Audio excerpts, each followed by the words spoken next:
Hi guys, akkam jirtu har'ama microeconomics chapter 2 choose involving risk and uncertainty kan jedhu isiniif qabadheen dhufeera. Microeconomics 1 chapter 2 dha.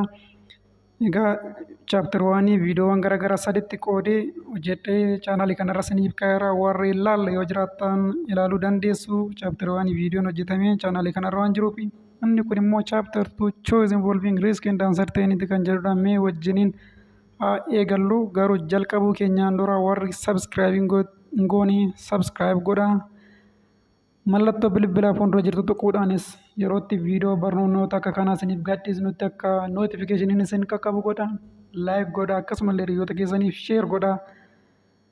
Gara fuulduraatti koorsiiwwan egzit egzaamii ikoonomiksii irratti dhufan illee hedduun isiniif qabadhee dhufa. Akkasumallee koorsii biizinees riileetidii ta'e warri baratan akkaawuntiingii, maanaajimentii waan garaagaraa illee warri baratan warri koorsiiwwan kana fudhatan baay'ee isin fayyada waan ta'eef. Chaanaalii kan hordofan isiniin jedha. Amma chapter 2 choose involving risk and uncertainty wajjin haa ilaallu. As introduction information on price and income is known by the consumer or decision maker jedha. Egaa decision maker yeroo hundayyuu consumeridha. Decisionii tokko mee godheetiniini waan isaa dhiyaate keessa isa kam akka bitachuu qabu, isa kam akka dhiisuu qabu, baajata isaa ilaalee piraayisii waan sun ilaalee decisionii mee godhu consumeridha jechuudha. Information on price and income is known by consumer, but many of the choose problems that the consumers face entail uncertainty about the possible outcome of income, price, and other variables. Egaa jijjiiramuu danda'a. Wantoonni tokko tokko uncertaintyidha. Fakkeenyaaf namni tokko keenya daldalaadhaa ta'u galii amma ta'e amma argachaa jiru beeka. Boru garuu galii hammamii akka argatu hin beeku. Uncertaintyidha. Kassaruu danda'a, buusuu danda'a. Kanaafuu piraasiin wantoota garaagaraas immoo dabaluu danda'a. Piraasiin komodiitii konsuum garaagaraa dabaluu danda'a, hir'achuu danda'a. Kanaafuu wantoonni baay'een uncertaintyidha jechuudha. Maal ta'a gara fuulduraatti kan jedhamu hin beekamu. Kanaafuu riiskii qabu. Information is key impact in decision making. Egaa decision making keessatti informationiin baay'ee murteessaadha. Garuu informationii hundammoo namni tokko qabaachuu hin danda'u. Gara fuulduraatti wantoota garaagaraa fuul informidii miti. Kanaafuu uncertaintytiin garaagaraan jiraata. Garuu informationii irratti hundoofneetiniin waan tokko decisionii tokko murteessina. Decision made under uncertainty when information involves some kind of risk.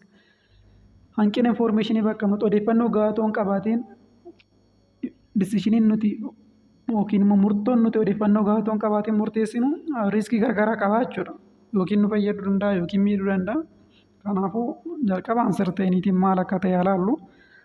Uncertainty is a situation which can result in a number of outcomes, but one is not sure as to which outcome is to be materialized. Uncertainty jechuun a number of outcome waan qaba gara fuulduraatti.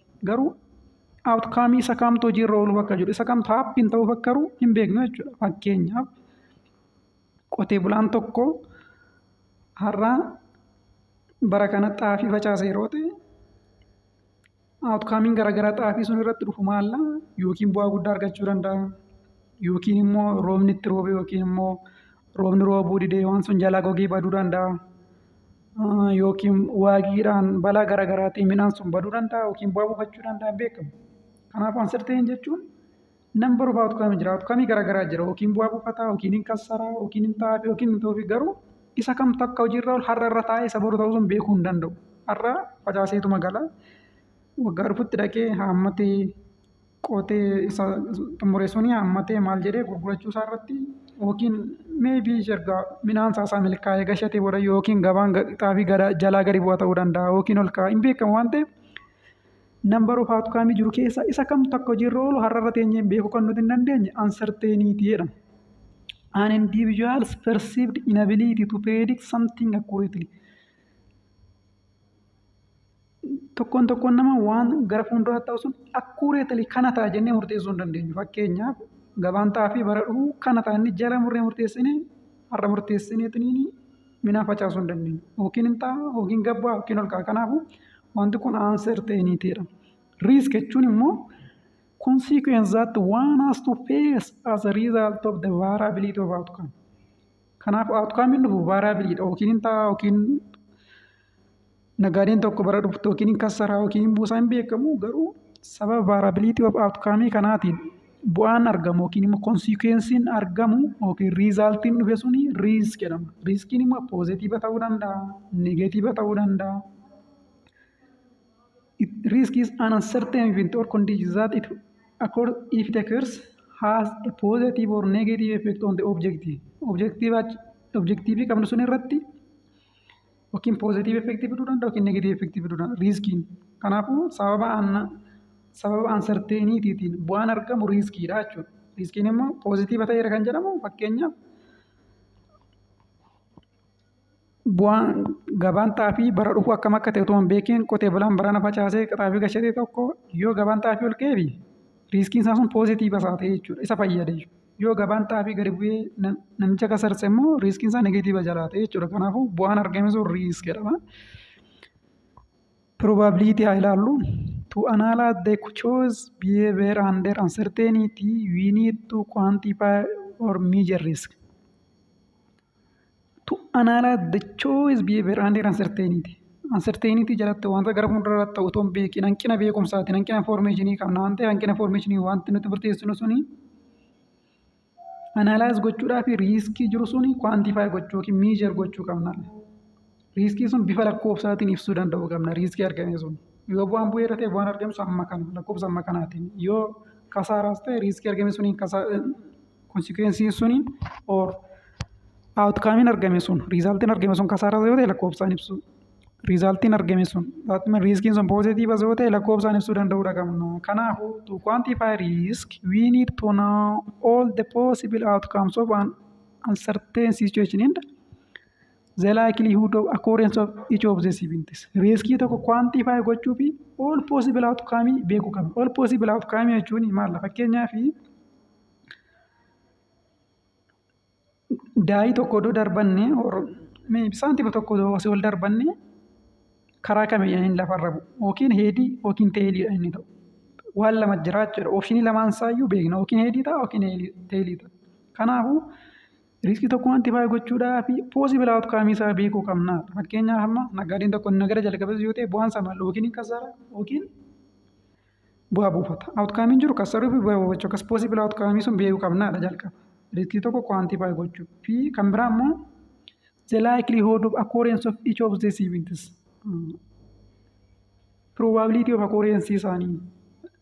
Kana jechuun likelihood of occurrence of each of these events jechuun probability of occurrence dhibba keessa parsantii meeqadha jechuun probabilitiin isaa hammamidha. Probabilitiin waan sun milkaa'uu yookiin milkaa'uu dhiisuu hammami lakkoofsaan carraan isaa jechuudha.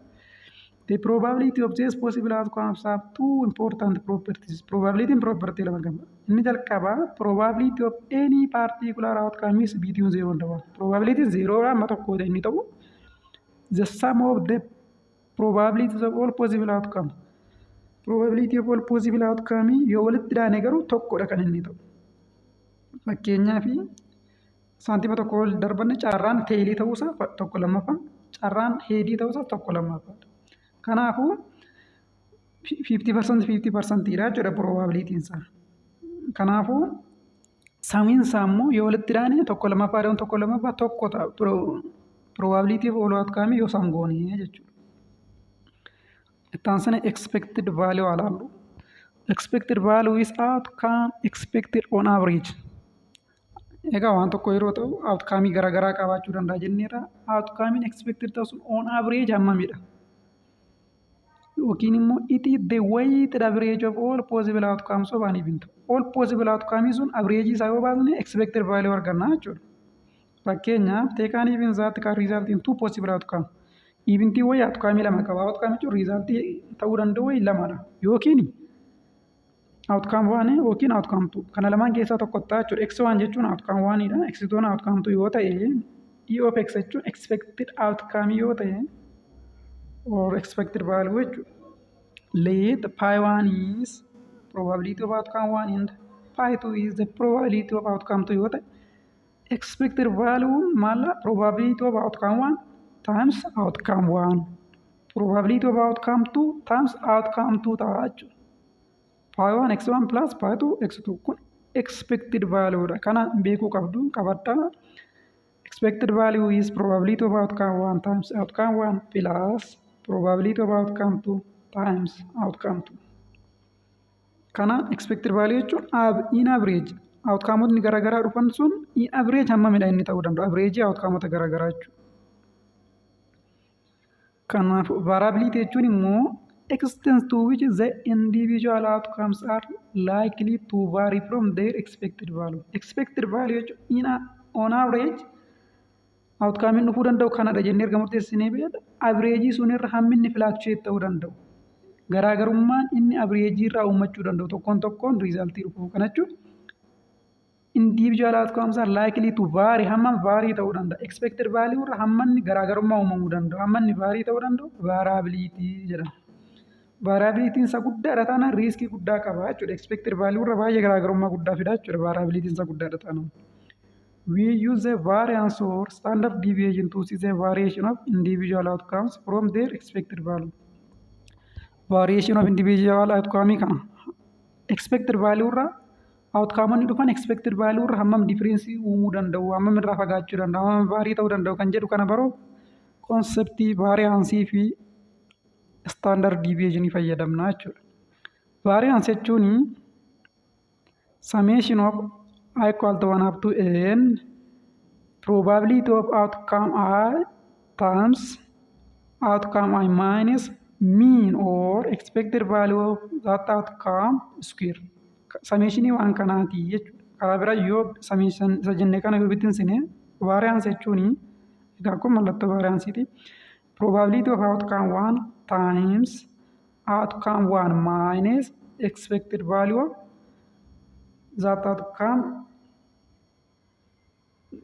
square goona jechuudha isa kana.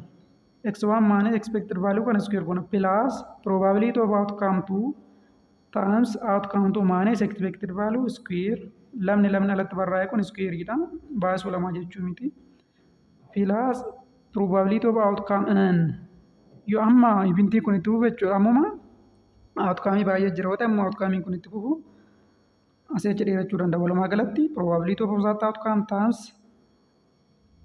that outcome minus expected value square goonete walitti deemnaa jechuudha variance argachuuf. Kanaafuu let's see this numerical example. Suppose you are choosing between two part-time sales jobs that have the same expected income. Expected income kuma tokkoo fi 500 birrii kan qabu jaa. Hojii lama keessaa tokko filannaa ta'u fakkeenyaaf lamaan isaayyuu seelsiidha hojii gurgurtaati. Expected value isaa jaa 500. Hojiin ni jalqaba. The first job is based entirely on commission. The income earned depends on how much you sell. There are two equally likely payoff for this job. 2,000 birr for successful sales, 1,000 birr for one that is less successful. Hojiin ni jalqaba. Hamma nuti gurgurru irratti hundaa'a. Hojii seelsiiti hamma nuti gurgurru irratti hundaa'a yoo ta'e two equally likely payoff jira. Annu kanfalamuu danda'u. Equally likely jechuun equal probability waan lama jira yoo ta'e tokko lammaffaadha jechuudha probability isaanii equally likely hin jiru kun.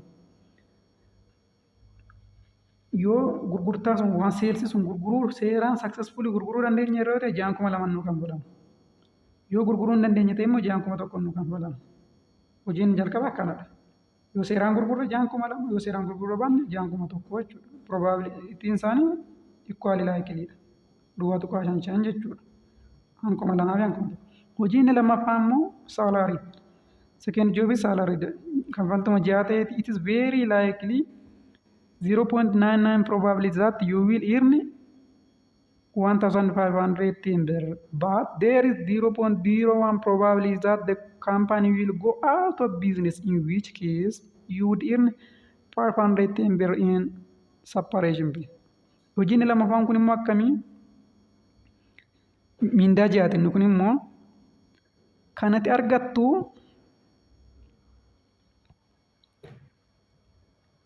probability isa duwwaa tuqaa 9 kan ta'e parsantii 99 kan ta'e carraan ati birrii 1,510 ji'aatti argachuu kee duwwaa tuqaa 9 parsantii 99 jechuudha. Kun parsantii guddaadha jechuudha. Garuu tasa yoo kaampaaniin sun out of business ta'e jechuun kaampaaniin sun yoo kassaree out of business ta'e garuu 1% 0.01 jechuun 1% carraa tokkodha. Dhibba keessaa carraan tokko jira. Kanatti ji'atti 510 argachuu dandeessu. Kana jechuun yoo kaampaanichi kassare ji'atti 510 argatta. Yoo kaampaanichi bu'aa buufate immoo seeramaan hojjechaa yeroo ta'e ji'aan 1510 argatta. Garuu carraan isaa equally likely miti. Carraan ati ji'aan 1510 argachuu kee parsantii 99. Carraan ati ji'aan 510 argachuu kee parsantii 1. Kanaaf hojii lamaan kana keessa kan filattaa yoo jedhe amma kan inni jalqabaa miindaa ji'a miti koomishiniidha. Inni lammaffaa kun garuu saalaariidha. Yoo miindaadha. No, these two jobs have the same expected income isaa the same dha. For job one expected income probability and job one duwwaa tuqaa shan jenneera equal likely. Carraan 1000 ta'uu isaa fi carraan 2000 ta'uu isaa wal qixaadha. Carraa bal'aa qaba lamaan isaa jechuudha. Kanaafuu probability of that outcome 0.5 times outcome isaa maal 2000 plus probability that outcome times the second outcome. Duwwaa tuqaa shan baasu 2000 irratti duwwaa tuqaa shan baasu 1000. Outcome ta'uu argamuu danda'u lamaan isaa probability isaatii yoo baasne 500. Anjoobtu immoo expected income isaa probability carraan nuti 500 fi 10 argachuu keenya parsantii 99. Kanaafuu 0.99 times 510 plus carraan 510 argachuu immoo parsantii tokkodha. Kanaafuu baasuu duwwaa tokko onnasa kanamne lamaan isaayyuu expected income isaa kana in average galiin nama kana amma kana jira 500 hojii isa tokkoffaas yoo ta'e hojii isa lammaffaas yoo ta'e expected income garuu variability isaa gargar. However, the variability of the two job is different. Kanaafuu variability isaa irratti hundoofneetiin hojii isa kana nu wayyannee filannaa jechuudha. We measure the variability by recognizing that large difference between actual and expected payoff, whether positive or negative, imply greater risk. Variability guddaa qaba taanaan risk isaa guddaadha jechuudha. Variability for the two jobs can be calculated by the using formula for variance. Formula variance fayyadamuudhaan variability argannaa jechuudha. Kanaafuu variability variance equal to probability of outcome 1 times outcome 1 minus expected value square plus probability of outcome 2 times outcome 2 minus expected value square. Variance of job 1 and hojii jalqabaa yoo barbaanne probability isa duwwaa tuqaa shanidha. 0.5 carraan 2000 argachuus carraan 1000 argachuus duwwaa tuqaa shani job 1 keessatti. Kanaafuu 0.5 times outcome 1 2000 hir'isu expected income isaa 1500 square goona lamni kun square dha. Plus isa lammaffaa immoo probability isaa duwwaa tuqaa shan baasu outcome isaa birrii 1000 hir'isu expected income 1500 square goona. Bifa kana yeroo jennu 2500 dhufa variance isaa. Anjoobtu immoo akkuma sammaatti probability isaa duwwaa tuqaa 9 carraan 1510 ta'uu isaa kanaafuu duwwaa tuqaa 9 baasuu 1510 hir'isuu expected income square goona plus carraan 510 argachuu immoo parsantii tokko duwwaa tokko baasuu 510 hir'isuu expected income 1500 square yeroo goonu variance isaa 9900 kanaafuu variance guddaa kan qabu job 1 dha jechuudha. Job 1 variance isaa 1250 job 2 immoo variance isaa 9900. Kanaafuu greater risk kan qabu job 1 dha jechuudha. Variance guddaa qaba. Kanaafuu bifa standard deviation ittis immoo yoo ibsine standard deviation jechuun square root of variance dha. Kanaafuu an job 1 1250 sun square root jala hojjechuu 500 dhufa. Kan job 2 immoo standard deviation of job 2 square root of its variance 99.5 dhufa. Kanaafuu job 1 entails higher risk because the variability associated with payoff are greater than job 2. Variability isaa jechuun variability job 1 1250 kan job 2 9900. Kanaafuu variability job 1 baay'ee guddaadha taanaan job 1 baay'ee riskiidha jechuudha. But yeroo hundayyuu konsumeriin tokko job 1 waan riskii ta'ee fi joobtu irra filataa jechuu miti. Kun filannoo namaa irratti hundaa'a. Isa riiskii ta'e jaalachuu danda'a namni. This doesn't mean that rational decision maker will choose job 1 to job 2. The choice of alternative with different risk levels depend on the attitude or preference that individual have towards the risk. Kanarratti clear akkasiniif ta'u job 1 baay'aansii guddaa qaba, riiskii guddaa qaba.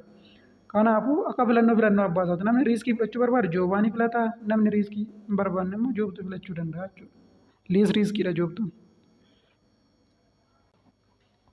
Ittaansuudhaan individual preference towards risk.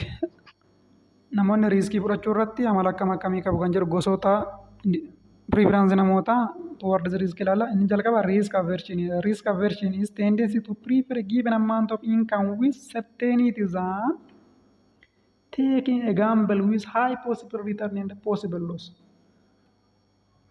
Risk aversion jechuun namoota riiskii fudhachuu hin barbaanne. Fakkeenyaaf galii dhaabbataa wayii jira.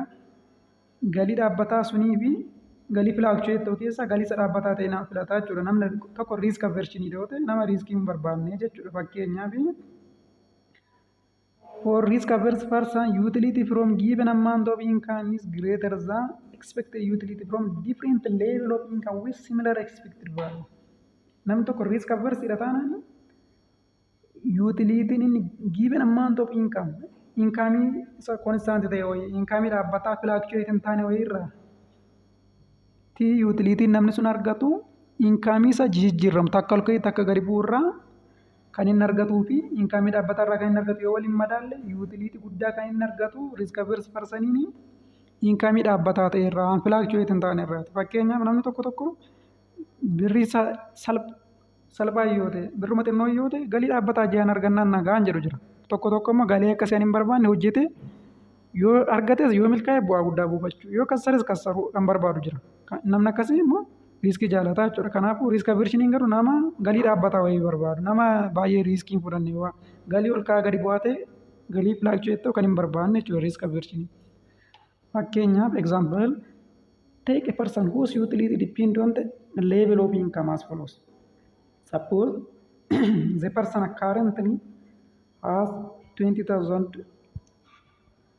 He is considering a business which will increase their wealth to 30,000. If the business succeeds but reduce their wealth to 10,000 if it fails. Kun kuma dhibba tokko miti 10,000 dha.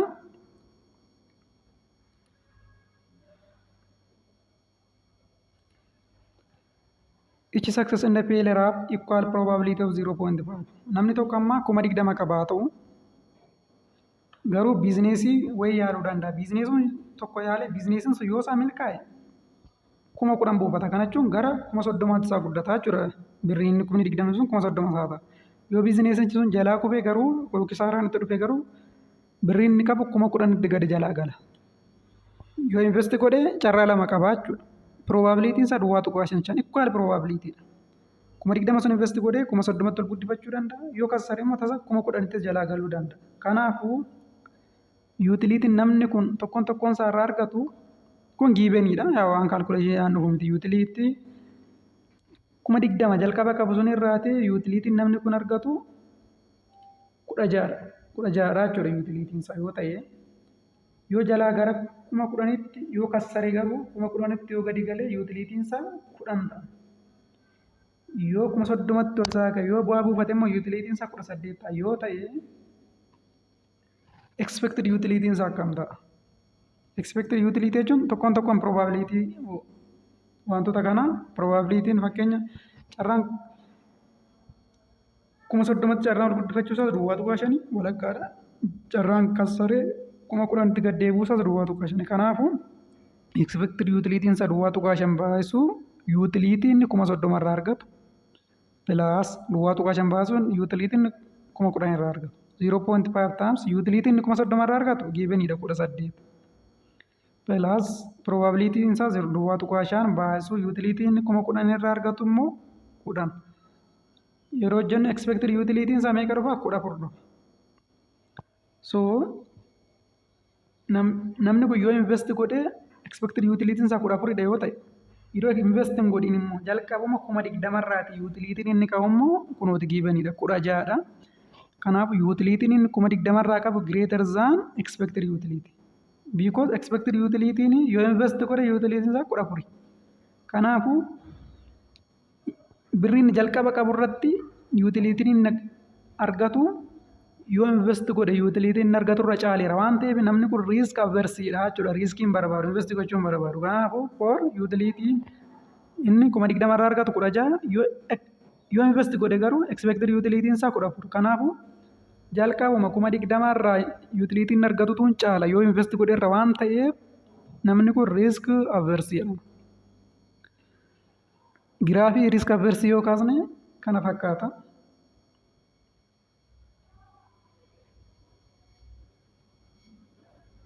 Giraafii risk aversii kana fakkaata. Risk averse consumers concave utility curve dha. Utility curve isa concave dha. Concave jechuun akkas ol ka'ee akkas gad deebi'a malee asiin gadi jedhee jalqabee asii ol akkas hin ka'u jechuudha. Concave utility curve. Risk averse consumers diminishing marginal utility of income. Kana laala. Risk averse dha taanaan namni kun amma inkaamiin isaa dabalamaa deemu. Inkaamii dabalamurraati. Extra inkaamii isaa dabalamurraati. Utilitiin inni argatu irrachaa deema. Inkaamiin isaa dura 20,000 ta'e 21,000 22 yeroo isaa dabalaa deemu for each extra income. Extra income argaturraati utilitiin drive godhu decrease ta'a deema. Kanaafuu diminishing marginal utility of income dha jechuudha. Risk aversiin. Inni kan biraa risk laavingiidha. Risk laavingiin kun immoo nama riiskii caalatti fudhatu jechuudha. Fakkeenyaaf galii dhaabbataa wayiirra galii isa flaakchuweettoo nama barbaadu. Yoo isaa milkaa'e ittiin soorumaa ittiin bu'aa guddaa argata. Yoo ta'u baates hin kassara galii dhaabbataa mannaa isuma sun wayyaa. Isuma flaakchuweetta isaa yookiin ol ka'uu yookiin gabbuu qabu kana wayyaadhe namni yaaduma risk laavingii jedhama jechuudha. Consumer is risk laavingii if or she prefers risk income to certain income with same expected value. Risk income filata jechuudha. Lamaan isaa same expected value doo qabutti. Risk laaving is a situation where the utility from a given amount of wealth or income is less than taking gamble with high possible return and possible loss with the same expected utility. Kanaafuu given amount of income jechuun income constant ta'e irra isa fluctuate ta'u isa ol ka'ee gabbuu income jijjiiramuu danda'u irra filata jechuudha. Risk laavingiin kun riskii fudhate yoo isaa milkaa'e ol kaafata galii isaa jechuudha. Let's suppose that utility of 10,000 birr will be risk laavingii immoo kunis exampleidha. 10,000 irraati utilitiin namni sun argatu 3 yoo ta'e 20,000 irraati immoo utilitiin namni sun argatu 8 yoo ta'e maallaqa 30,000 irraati utilitiin namni sun argatu 18 yoo ta'e marginal utilitiin isaa increase ta'a. Kana jechuun hamma additional inkaamiin isaa dabalamaa deemu utilitiin argatu caalatti dabalaa deema malee diminish ta'an deemu. Akkasa risk aversiisuun diminish ta'an deemu utilitiin isaa. Amma inkaamiin isaa dabalamu utilitiin isaa caalatti dabalaa deema jechuudha isa kana. So marginal utility increases from 3 to 5 to 10. 10,000 irraa gara 20tti gara 30tti yeroo dabalaa deemu marginal utilitiin isaa immoo 3 gara 5 gara 10tti respectively ol ka'aa deema. As income increases from 10 to 20 to 30,000 birr. Kanaafuu risk laavingiin immoo giraafiin isaa convexidha jechuudha. Convex utility function isaa akkas convexidha. Akkasa sun himte jechuudha. Concave yoo ta'e ol ka'ee gad deebi'a concave yoo ta'e. Inni kun garuu convexiin garuu asii ol ka'a jechuudha akkasitti. The slope of utility function gets steeper and steeper as wealth increases. Amma slope steeper ta'aa deema jechuudha slope isaa because amma wealthiin dabalaa deemu utilitiin argatu caalatti dabalaa deema jechuudha. For such consumer marginal utility increases with increasing level of income. Ammuma level of income isaa dabalaa deemu kun karaa gadi wealthiidha. Waan utilityidha. Marginal utility caalatti increase ta'aa deema jechuudha. As increasing level of income.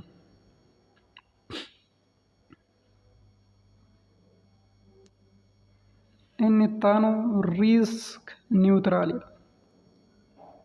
Risk neutral immoo if a person is indifferent between a given amount of wealth with certain uncertain income with same expected value, the person is said to be risk neutral. Risk neutral jechuun immoo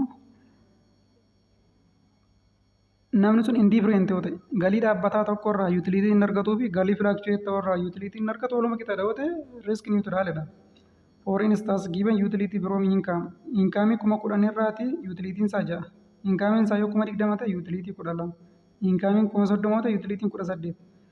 Yoo ta'e kun amma hamma income kuma 10 irraa kuma 20tti income kuma 10 yeroo isaa dabala utility immoo 6 irraa 12tti.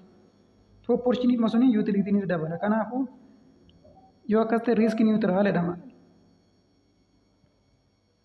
Indifferent between original job and new risk job. Isa kam akka filatu ergitanya ta'e kana filadha jechuun danda'u. Lamaan isaattuu qixa gammada namni kun risk neutralidha ta'ana. Maaliif utilitiin inni galii dhaabbataa sun irraa birrii jalqaba harkaa qabu irraa kuma 20 sun irraa argatuu fi expected utilitiin inni yoo invest godhee argatu waluma qixadha. Expected utilitiin waan kana yoo hojjetame namni tokko kuma 20 qaba yoo invest godhe yookiin kuma 10tti jalaa gala yookiin kuma 30tti jalaa ol kaawwate expected utilitiin isaa hojjetame kuma 12 ta'a.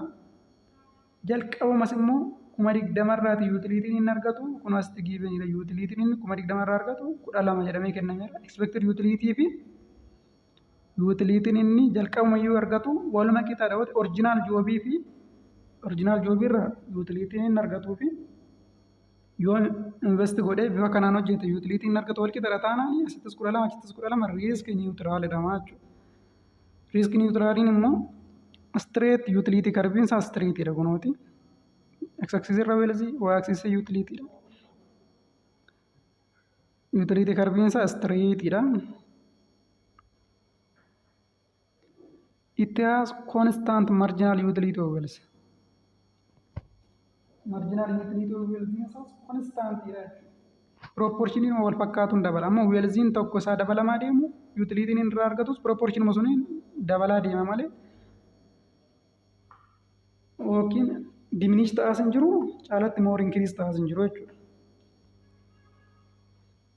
Giraafiin kun sadansa wal biratti ilaalle karaan gadii income yookiin wealthiidha. X-in kun immoo change of utility dha. Yoo ta'e risk averse personiin sheeppiinsa isa kana qaba jechuudha. Sheeppii konkeevii qaba jechuudha. Risk averse person. Risk lavingiin immoo sheeppiinsa konveksii kunoo. Risk lavingii immoo isa kana jechuudha. Isa giriiniidha. Risk neutraliin immoo isa diimaadhaan agarsiifame kana sheeppiinsa. Sheeppii utility curve isa sadansaa kana fakkaata.